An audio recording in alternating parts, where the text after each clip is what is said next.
This is the Black Phone in a nutshell.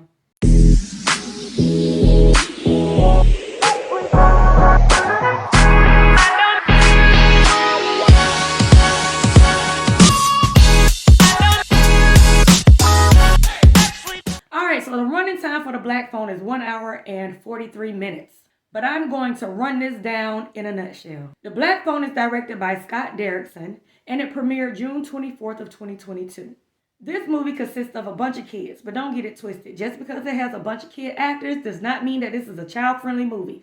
This movie is rated R and takes place in the late 1970s in a middle-class neighborhood. Now, let's get into the key players. There's Ethan Hawke, who plays the grabber, Mason Thames, that plays Finney Shaw, Madeline McGraw, that plays Gwen Shaw. Now, this whole scene basically takes place around Finney Shaw and Gwen Shaw. The parents of Finney and Gwen, the father is a drunk. The mother committed suicide. She was also spiritually gifted.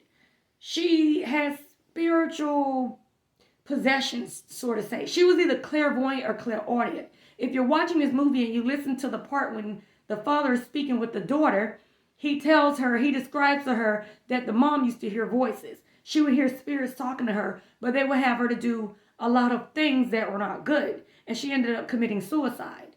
Now, keep that in mind as I tell you about Gwen Shaw. Gwen Shaw also possessed, or she inherited the spiritual responsibility. She's also gifted. She shares these premonitions with her friends and her family, and the father is very upset about this. He tells her, hey, dreams are just dreams, repeated dreams are just dreams. But the thing about Gwen is that every time she dreams something, it happens. She's starting to dream about the grabber and they're kidnapping these children and they're using black balloons. It's getting around. The police comes to her and say, hey, what do you know about this? She tells them, I don't know anything. I'm just having a dream.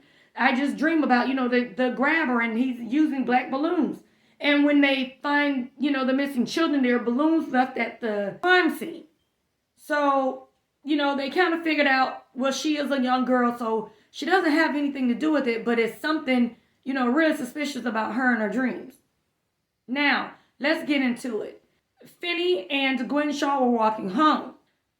Gwen decided to go over with a friend. Finney said, okay, I'll just make it home. On the way home, he's walking, minding his own business. Here comes this big black pedophile van.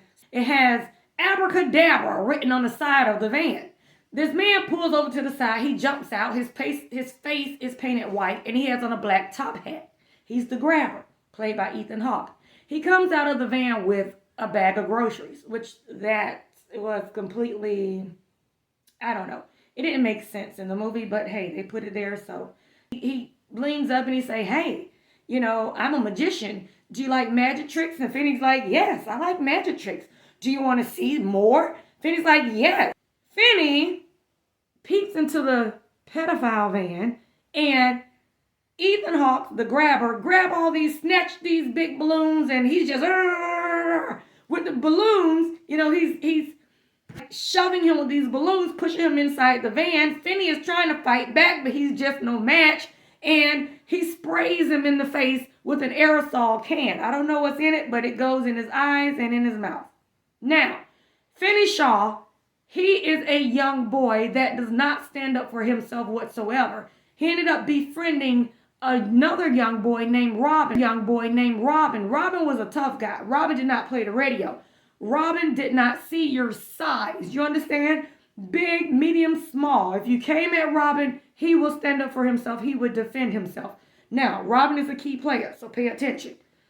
After that, they call the sister. The sister does not know where he's at. She's very upset. She runs home. She's crying. She runs to her cross and her Bible, and she's praying to God to, hey, you've been giving me all these dreams before about the other missing children. I need something about my brother. I need to know where my brother's at. She's been praying and hoping for these dreams and stuff like that. And as the movie is going on, you see that her and the brother are, they're communicating in a way like telepathically, I guess you can call it. He's hearing things from a spirit on the phone, and, she's hearing things. Anyways, let me not move too fast.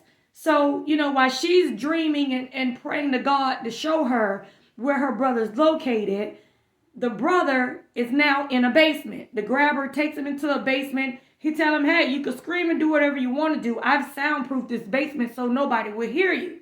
Now, Finney looks over. There's a phone stuck on the wall. He tells him the phone doesn't work. So Finney is sitting there like, he tries everything to get up out of it. There's a window. He tried climbing up the window. He tried digging a hole, into the ground to climb through. He tried busting down a wall to get out through a freezer. These are all the ideas that the spirits through this phone was telling him. Now, how did he know about this phone? The phone, he was laying down. He woke up. The phone rang. He picked up the phone. Hello? There's nothing on the other end. Hello? Hello? Then he hears the voice. He's like, who is this? Come to find out, it's the spirit of one of the 5 young boys that the grabber kidnapped and murdered. So he's talking to the spirits. They're like, hey, we're trying to give you a way to get up out of here. So they're trying to tell him things that they tried. It didn't work for them, but they're going to tell it to him, and then maybe he could figure out, how to do it better or how to do it to get up out of there. They want him to get up out of there because they're going to help him to help them, if you get what I'm saying. So he tried all those different ways. He could not get out. Then he got a call from the spirit again. Ethan Hawke is coming down into the basement. He's talking to him. Each and every time he come down, he's wearing an entirely different, creepy mask.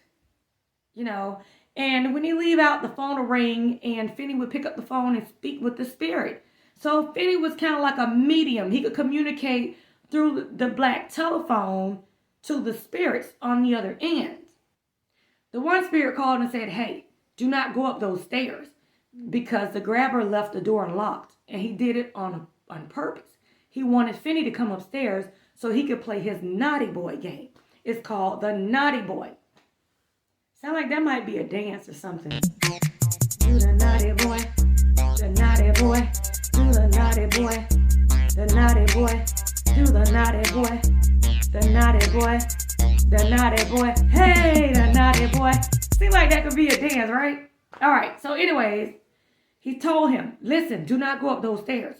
If you go up those stairs, he wants you to play the game. And it's called the Naughty Boy. Now, if you go up those stairs, he's going to beat you. And he's going to beat you so bad. Like, it's not going to be tolerable how bad he's going to beat you. So, Finney turned around and he second guessed going up those stairs. He waited.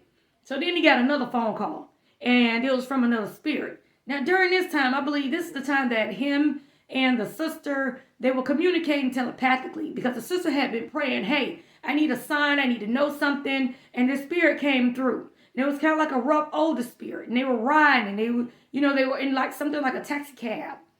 And they were communicating. It's like all 3 of them were communicating. The sister was figuring out where he was. It was showing him the house that he was at.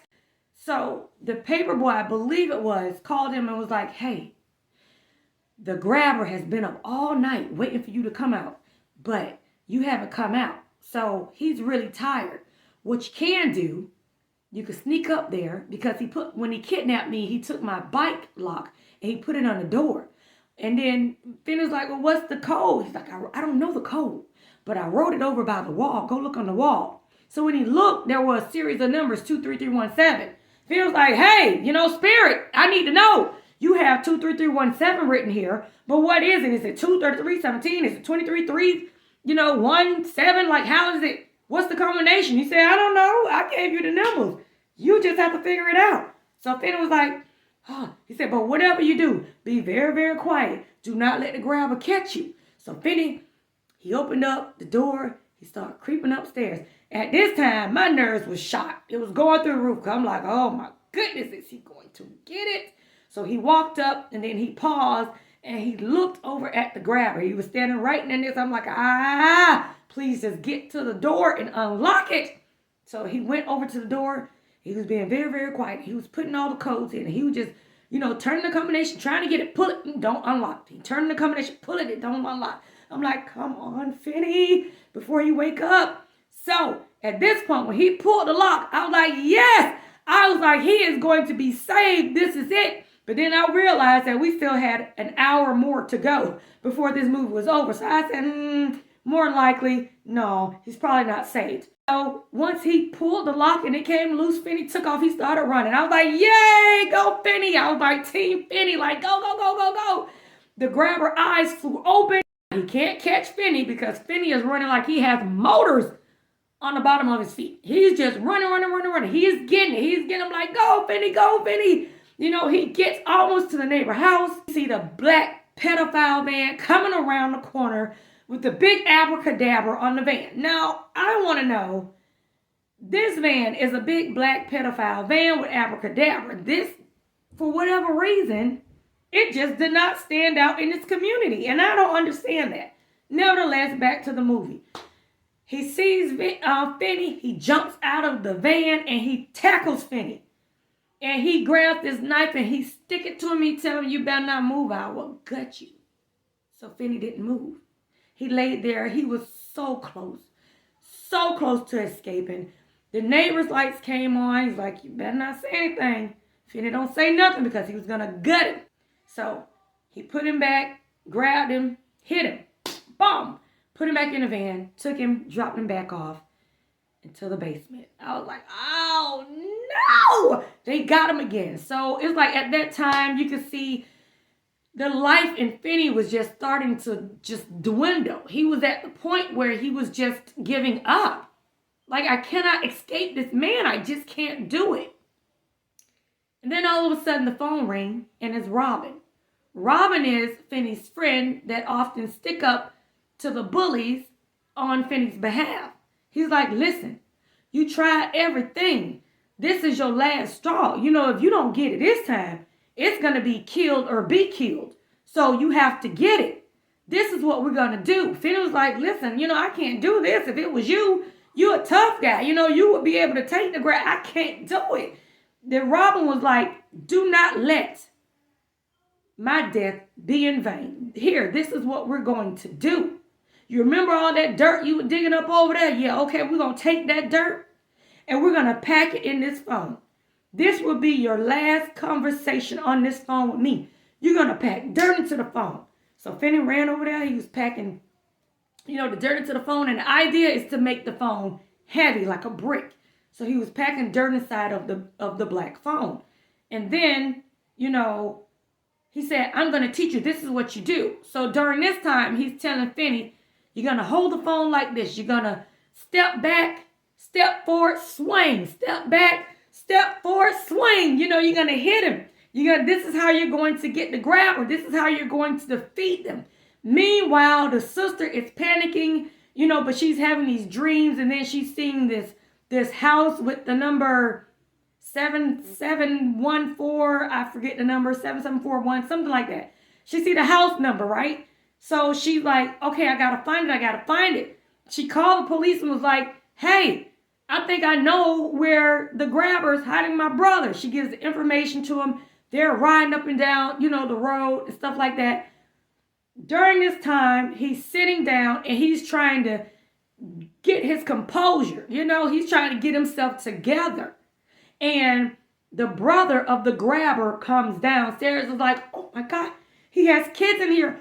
He's the grabber. And you know what, dude? I'm going to let you out of here. You don't have to worry. You know, as he's talking, his brother, the grabber, comes downstairs and kabim, y'all, hit him in the head with an axe. It's like an axe or something. And I mean, the graphics. If you watch that part and you watch as the brother hits him with the axe, his head just caved in. It just looked so real. It was so disturbing. Anyhow, he came down. He had this big cane corso looking dog or some type of bully. His name was Samson, and he brought the dog down. He was like, hey, today is the day and I'm going to enjoy killing you. The spirits wanted vindication. They wanted to be vindicated. So right now, it's either kill or be killed. Finney's like, kabam! You know, he hit him.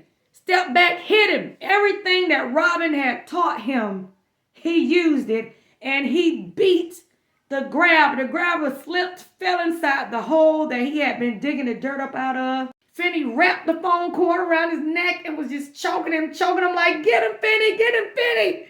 You know, you got to get him. It's either kill or be killed. You got to get him. So he finally got him. The grabber died. He got up. You know, he walked out of the house. Now, when the police had got there, I noticed that the police was across the street. The information that the sister had given was for the house across the street. And when they walked in, they found the graves of 5 young boys. And then there was an extra grave. It was going to be Finney. But, you know, Finney prevailed and killed the grabber. And as he was coming outside of the door, the sister seen him across the street, and she ran over there and she hugged him.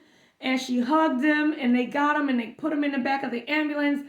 And then here comes the father. I'm so sorry. Is everything okay? And, you know, he didn't believe the sister. You know, the sister, you know, would tell him, hey, I have these premonitions. You know, I'm having these, but let me tell you about my dreams. But he didn't want the sister discussing the dreams. But this dream helped kind of bring her closer to saving her brother. As far as this movie, is it a hit or a miss? It definitely is a hit. What do I have to say about this movie? If you do not have high blood pressure, you will have it by the time the movie is done. If you have high blood pressure, bring your meds because it will certainly raise it. You know, this movie had me on the edge of my seat. It wasn't so much as scary, but it was very dark. Ethan Hawke was a sadistic, pedophile maniac. You know, so I would say if you have not seen this movie, go ahead and check it out. It is not for kids, unless you plan on scaring your kids. I mean, this would definitely teach them not to talk to strangers. I don't know. I mean, there have been talks that it may be a part 2. I don't know how when they killed the grabber, but we'll just have to stay tuned to see. And the black phone is really called the black phone from the way Finney beat the grabber with that black phone. I mean, he gave him a whooping. So the black phone wasn't named the black phone for anything else except for the way he beat that grabber. He wore him out with the black phone. Thank you so much for tuning in. If you like more videos like this, go ahead and subscribe and push that thumbs up button. This has been The Black Phone in a Nutshell with Bree Martin. Take care. God bless.